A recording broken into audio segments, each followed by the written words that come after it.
Why do budget airlines charge for onboard meals, which are typically free on luxury airlines, while luxury hotels charge for internet access, which is typically free at budget hotels? In the past, free meals were standard on nearly every flight.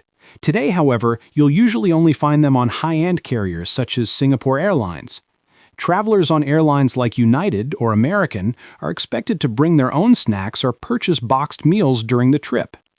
Meanwhile, luxury hotels such as the Four Seasons often bill guests $10 or more per day for in-room internet, while budget chains like Hampton Inn typically offer it free.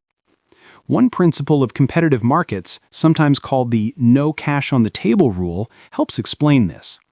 If a company includes an extra service in the base price, a competitor could undercut them by charging less for the main product and selling the service separately. In highly competitive markets, this pressure forces companies to unbundle add-ons. Air travel on budget carriers is much closer to perfect competition than the luxury airline market, which is smaller and built around premium services. Likewise, budget hotels face more competition than luxury hotels. This explains why budget airlines charge separately for meals, while luxury airlines still bundle them in the ticket price. It also clarifies why free meals used to be common. Air travel itself was once a luxury market.